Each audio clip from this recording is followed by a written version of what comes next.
Thank you. Mr. Borrell. Thank you. Let me first thank you for your invitation. The Manama Forum is the place to be here, in particular in these challenging times.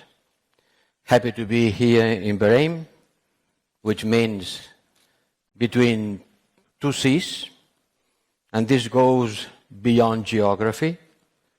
Bahrain is a country between different forces, different traditions, a country that plays a moderating role in this region, a role that is much needed and much appreciated in this time of extreme polarization, because the rise of emotional polarization and the gap between peoples and governments is one of the most important challenges of our time. A country that is a beacon in the region and in the world. So thank you very much to the Manama Forum and to the authorities of Bahrain for hosting us. I want to pay tribute to His Excellency, the Crown Prince of Bahrain, who took a bold step beyond the official position of Arab partners last night, condemning both sides of the conflict, Hamas and Israel, for what has resulted a tremendous loss of human lives, livelihood, and hope on a better future. We have to move from war to peace, to de-escalation. And for that we have diplomacy. Diplomacy is the tool, the most valuable instrument. But we are far from getting results. I'm trying to talk with my mind and my heart also, because I am coming from Jerusalem, Tel Aviv, and Ramallah, and one has to be able to say the same things everywhere. It would be easy here to get your applause, but if my words have to have meaning, have to be the same when I am talking to the Israelis face to face, when I am talking to the families of the people being kidnapped, when I am talking to the victims, the families of the victims in the kibbutz, and when I am thinking on the families of the people being killed in Gaza. I know it's not easy. I know it's not easy to represent here the European Union. Last year it was much easier. It was just necessary to blame Iran to get you being applauded. Today, is it going to be a little bit more difficult? I know. But I will face this challenge, honestly. And I think that there are two dimensions. First, humanitarian, or if you want to call it, the way the war is being conducted by Israel in Gaza. And from this point of view, I am fully agreeing with you, Minister Safadi, on the data that you have been provided about the number of casualties. I am not going to repeat them. The suffering of civilian populations will only increase if we are not able to stop this. And we are working on this.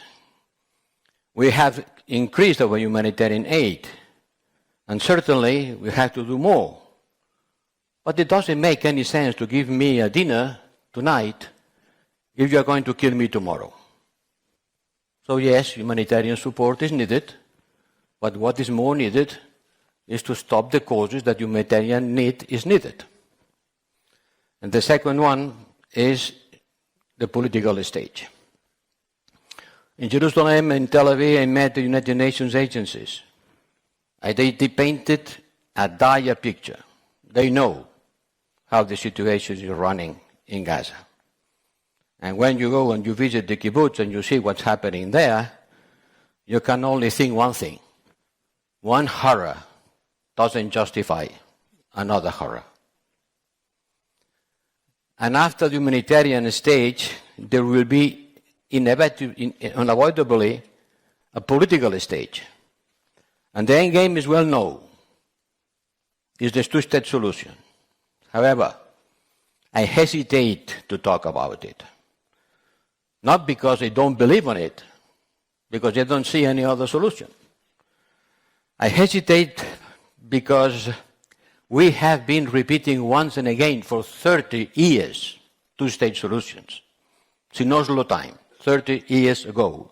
Two-state solution, two-state solution, two-state solution, and doing nothing, or almost nothing, to implement it. And I think that on repeating and repeating two-state solution while doing nothing to implement it, we have been given tactical coverage to the strategy of expanding settlers in the West Bank. In Oslo time, there were X, now there are 4 times X, 4 times more settlers. And the Palestinian territory has been reduced to an archipelago of small pieces of land not interconnected among them, which makes much more difficult the two-state solution that we are preaching. That's why 6 months ago, I just started working with Saudi Arabia, Jordan, Egypt, and the Arab League in a very, very enthusiastic way to try to revive this process, to take that in the center of the stage, because it's a fallacy that we could solve the problem in the region just by making agreements between the Arab states and the State of Israel, forgetting about the Palestinians. They are there, and they have to be taken into account, and there has to be also peace between Israel and Palestine. Otherwise, it will not be peace or no security in the region and in the world. And I think that the Europeans and the Arabs have a particular responsibility to engage more on looking for a solution. However, what saddened me is that this mantra that has been repeated once and again, maybe it was a way of washing our hands and keep them clear. And we have never delivered it. Therefore, talking about the two-state solution without defining the progressive and provisional steps to get there, which can one day lead to it, is not useful. And this is an occasion, maybe it's a wake-up call for the international community in order to take that seriously. And that's why I've been talking about some way of getting out of that, which I was in Tokyo also, discussing with my friend Secretary Blinken and others. And certainly, there are some red lines that we have to define. And these red lines are no reoccupation of the forced displacement of population. Well, but when you say forced displacement of population, think about it. If you are being bombed and starved, you will displace. This is forced displacement of population.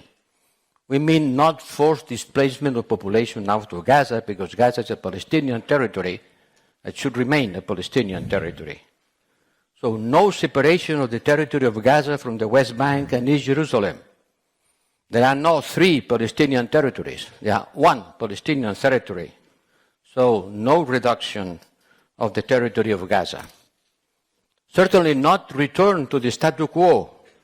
No more terrorist attacks can be launched from Gaza against Israel. And this means that Hamas cannot be in control of Gaza any longer. So who will be in control of Gaza? I think only one could do that, the Palestinian Authority. I was in Ramallah. They told me that they are ready and willing to take this responsibility. In fact, right now, the schools, the hospitals, the public services in Gaza are being run by the Palestinian Authority. They are paying for it, and there are tens of thousands of staff people from the Palestinian Authority serving the people in Gaza. But they will need international support. It's not a matter of replacing them, it's a matter of supporting and helping them. And this will require a strong involvement of the Arab countries in the economic and political reconstruction of Gaza, not only the physical reconstruction of Gaza. I was in Gaza in 2008, after the first bombing of the city. And since then, we have reconstructed Gaza physically 4 times. It's not a matter of rebuilding the buildings. It's a matter of building states, a statehood.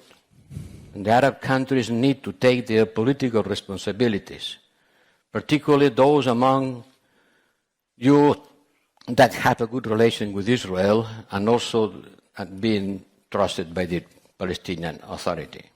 I think that Egypt and Jordan have a crucial role to play now, but also Saudi Arabia and all of you. And finally, we, the European Union, we too, we have to engage more on looking for a solution. We all need peace between Israelis and Palestinians more than ever, because never has the polarization between the North and the South and within our societies as much alarming as it is today.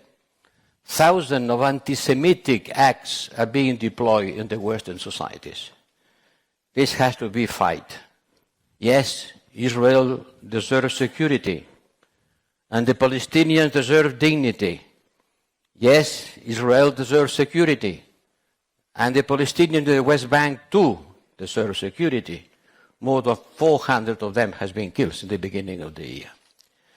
So I said clearly in the kibbutz, I said clearly in Ramallah, everywhere, one horror doesn't justify another.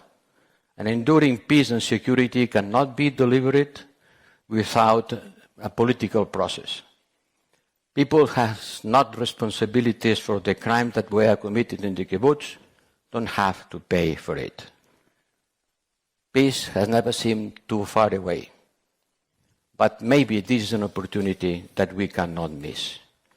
As my friend Shimon Peres told me once, war is not inevitable.